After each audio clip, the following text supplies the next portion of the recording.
आणि आपल्याकडे एकापेक्षा जास्त नाही 3 गोष्टींची आवश्यकता नाही, अपरिहार्यता आहे.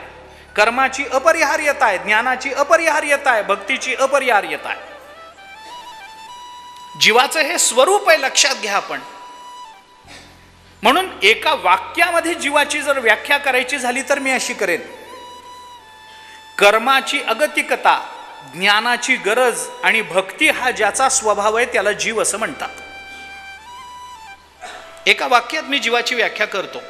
आपल्याला कर्माची अगतिकता आहे, कर्म केल्याशिवाय आपण राहू शकत नाहीत. ज्ञानाची आपल्याला गरज आहे आणि भक्ती हा आपला स्वभाव आहे. मनुष्य देव नाकारतो का स्वीकारतो हा मुद्दा महत्वाचा नाही आहे, त्याच्या अंतःकरणात भक्ती आहे हा मुद्दा आहे. अहो, देवच मानला नाही तर भक्ती काय? भक्ती तरीही भक्ती असते. कारण कुठे ना कुठेतरी आपण समर्पित व्हावं असं त्याला वाटतच असतं. ती भक्तीच आहे. समर्पणाची भावना अंतःकरणामध्ये निर्माण होणं ही भक्तीच आहे.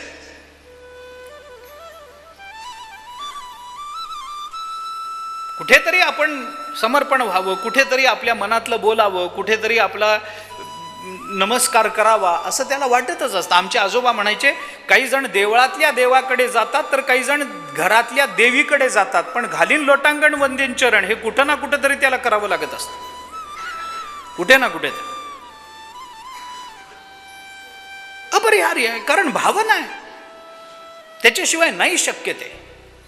म्हणून या तिन्हीची अपरिहार्यता असेल तर या तिन्ही तत्वांचा विचार करताना 2 पद्धतीनं होतो. एक समन्वय भूमिकेतून होतो आणि एक समुच्चय भूमिकेतून होतो. आता काय येते या 2 भूमिका? या 2 भूमिका कशा आहेत? अगदी त्याचा सामान्य विचार सांगून आजच्या पुरता मी थांबतो. समुच्चय कशाला म्हणतात आणि समन्वय कशाला म्हणतात? फार लांबवणार नाही, पण 2 साधनांचा स्वतंत्रतेनं स्वीकार करून त्या 2 साधनांमध्ये कुठलाही संबंध न मानणं पण दोन्हीची अपरिहार्यता स्वीकारणं हा समुच्चय असतो. मी उदाहरणं देतो आपल्याला. आणि 2 साधनांचा स्वीकार करून त्यांच्यामध्ये कुठला ना कुठला तरी जन्यजनक भावसंबंध किंवा कार्यकारण भावसंबंध स्वीकारला जातो आणि दोन्हीचीही अपरिहार्यता स्वीकारली जाते. तिथं समन्वय केला जातो. समन्वयामध्ये जे स्वीकारलं जातं त्याचा अंतर्गत संबंध असतो. समुच्चयामध्ये जे स्वीकारलं जातं त्याचा अंतर्गत संबंध मानला जात नाही. हा दोन्हीतला फरक आहे. उदाहरण सांगतो मी आपल्याला.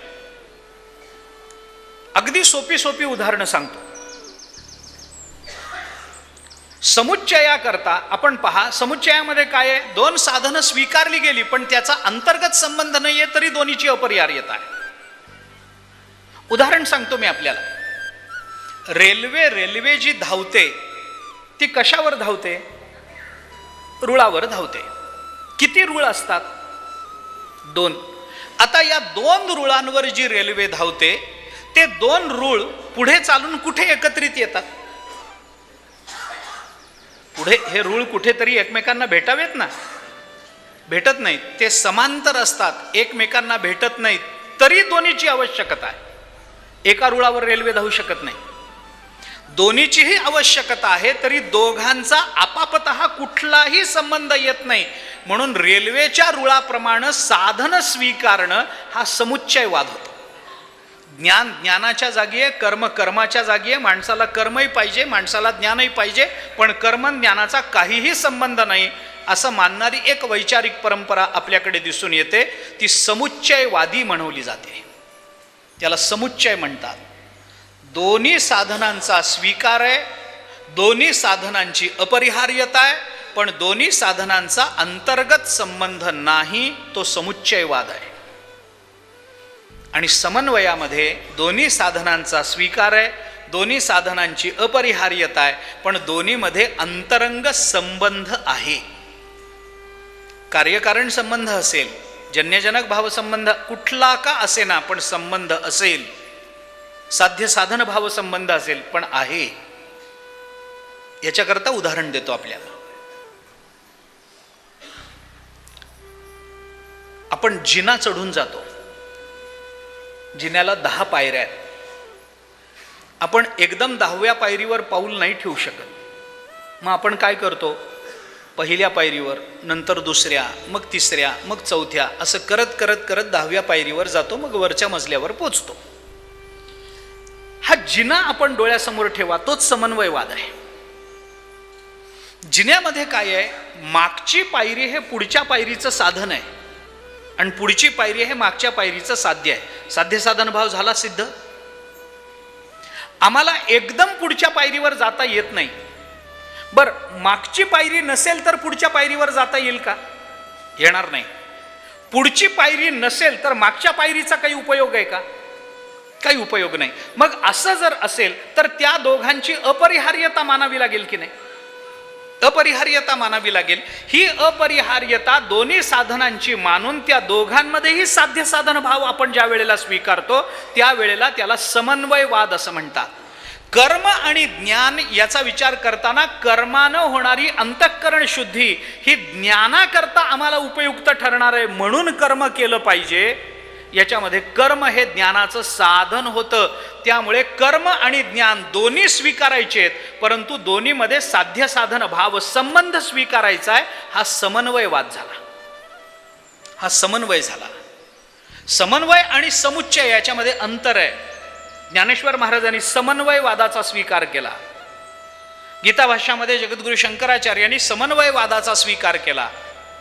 बाकीचे जे आचार्य आहेत आचार्यांना सोडून त्यांनी समुच्चयवादाचा स्वीकार केला.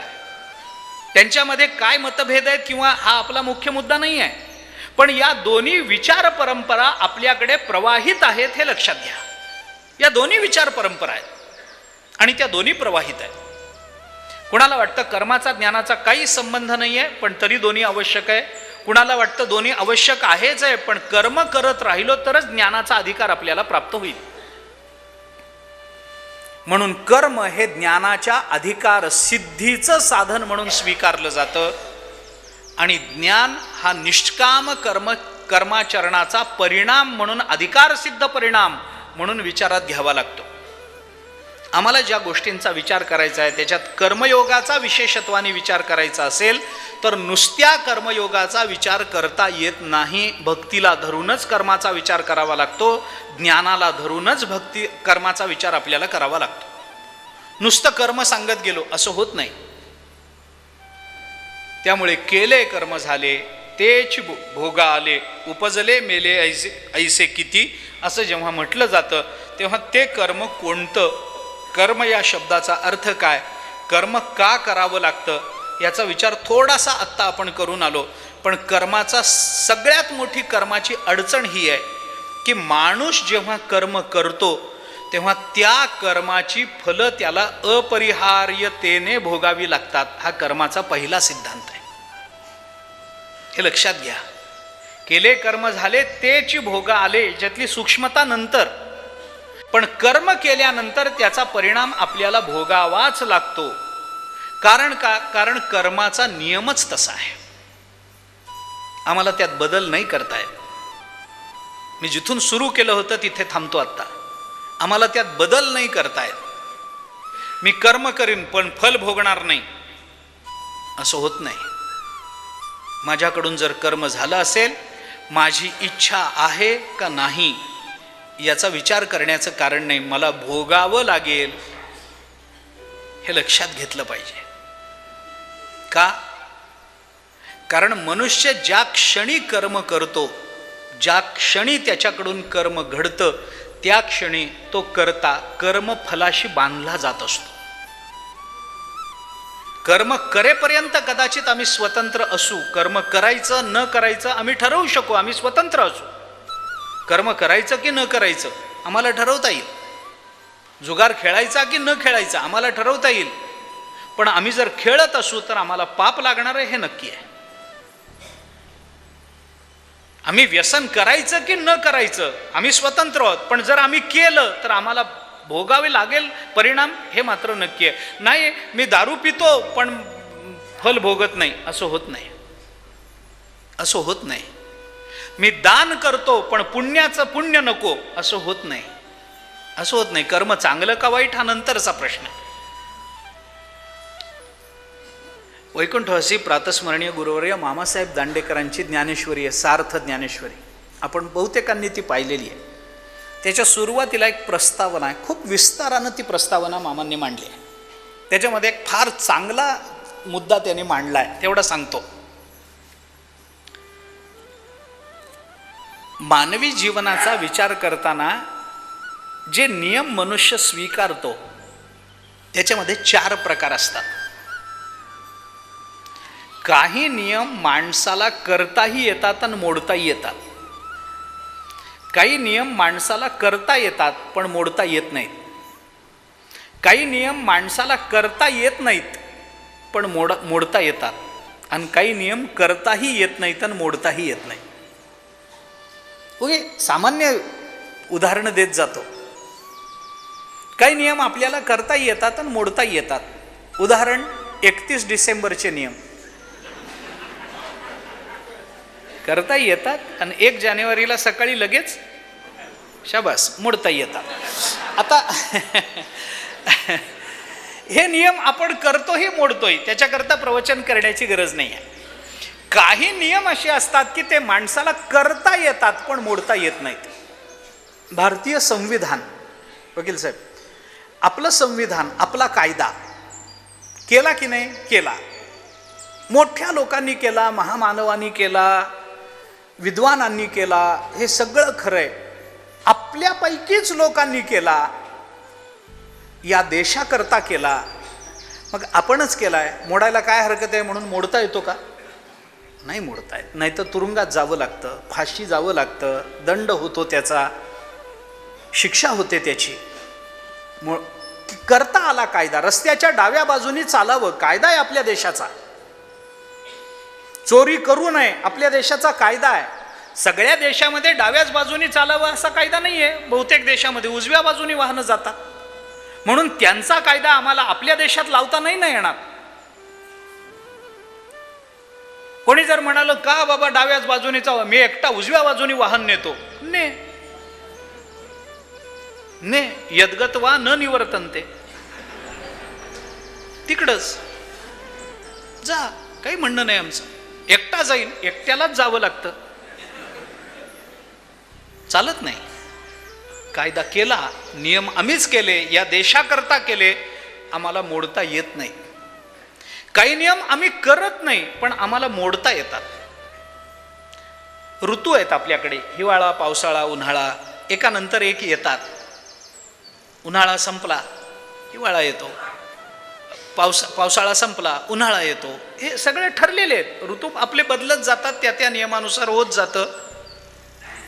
पावसाळा आहे, पावसाळ्यामध्ये पाऊस पडतो, पाऊस अंगावर पडला माणूस भिजतो. आता पाऊस पडावा पण मी न भिजावा असं होत नाही. मग काय, आपण काय करू शकतो? छत्री घेऊन जाऊ शकतो. उन्हाळ्यामध्ये खूप ऊन असतं, उकडतं, आम्ही AC लावू शकतो, पंखा लावू शकतो, कूलर लावू शकतो. हिवाळ्यामध्ये थंडी पडणारच आहे, आम्ही बदलू नाही शकत. हिवाळा आहे पण माझ्याकरता थंडी न पडूच नाही असं होत नाही, थंडी पडतेच. मग आम्ही आपल्याला त्रास होत असेल, आपण काहीतरी स्वेटर घालून बसावं, काहीतरी अंगावर गरम कपडे घालून अंगात घालून बसावं, अंगावर पांघरून घेऊन बसावं. हे तरी आम्हाला करता येतं. आमच्या पुरती का होईना, आपण थंडी आहे पण आमच्या पुरती नाहीये का, घरामध्ये आम्ही शेकोटी पेटवून बसलोय. पण काही नियम असे आहेत जे आम्हाला करताही येत नाहीत, आम्हाला मोडताही येत नाहीत. कर्माचे नियम असे आहेत, ते आम्हाला करताही येत नाहीत. कोणत्या कर्माचं कोणतं फल असावं आम्हाला ठरवता येत नाही. आणि त्या कर्माचं ते फल आम्ही भोगावं की भोगू नये आम्हाला ठरवता येत नाही. म्हणून भगवंत अर्जुनाने जेव्हा विचारलं तेव्हा भगवंतानी सांगितलं, अर्जुना हे मलाही माहिती नाही, हे मी सिद्ध करू शकत नाही. मग हे कसं करायचं? तस्मात् शास्त्रम प्रमाणन्ते कार्याकार्य व्यवस्थित. 16व्या अध्यायाच्या शेवटी भगवान हे बोललेत अर्जुनाला, शेवटचा श्लोक, तस्मात् शास्त्रम प्रमाणन्ते. ठरलेलं आहे, चांगल्या कर्माचं फल म्हणून आम्हाला सुखच प्राप्त होणार, वाईट कर्माचं फल म्हणलं की आम्हाला दुःखच प्राप्त होणार, हे ठरलेलं आहे. म्हणून करावे तसे भरावे हे आम्ही घोकत आलेलो आहोत, पण फक्त घोकतच आलेलो आहोत. एवढं माहिती आहे तर मग का माणूस निंद्य कर्माकडे प्रवृत्त होत असेल मला सांगा ना. शाळेपासून आम्ही शिकत आलोय करावे तसे भरावे, हे माहिती आहे ना, माहिती आहे. मग हे निंद्य कर्म करताना कळत नव्हतं का, आठवत नव्हतं का? पण होतं, त्याचा विचार नंतर आहे, आता मी तो बोलत नाही. परंतु आम्ही जेव्हा कर्म करतो तेव्हा त्या कर्माची फलं आम्हाला भोगावी लागतात. मग ती कर्माची फलं भोगणं म्हणजे नेमकं काय आहे? कर्म करताना कोणत्या कर्माची फलं भोगावी लागतात, ज्या कर्माची फलं आम्हाला भोगावी लागतात त्या कर्माचं नेमकं स्वरूप काय, आणि ज्या कर्माची फलं आम्हाला भोगावी लागत नाहीत त्या कर्माचं स्वरूप काय. कर्म केलं, कर्मातून काही उत्पन्न होतं, पापपुण्याची उत्पत्ती होते, तर कोणत्या कर्मातून पापपुण्याची उत्पत्ती होते? प्रत्येक कर्मातून पापपुण्याची उत्पत्ती होतेच का? आपण इथे बसला आहात, प्रवचन थोडंसं लांबलं, 10 मिनिटं, कंटाळा आला, आपण जांभई देतो. जांभईतून पाप निर्माण होतं का पुण्य निर्माण होतं? मनुष्य इथे शिंकला, पाप निर्माण होतं का पुण्य निर्माण होतं? मनुष्याला एकदम काहीतरी खोकला आला, एकदम ठसका लागला, त्याच्यातून पाप निर्माण होतं का पुण्य निर्माण होतं? कुणाला माहिती काय होतं ते? सांगता येत नाही. मग पाप निर्माण करणारं कर्म कोणतं, पुण्य निर्माण करणारं कर्म कोणतं? ज्या कर्मातून पापही निर्माण होत नाही आणि पुण्यही निर्माण होत नाही, असं कर्म कोणतं?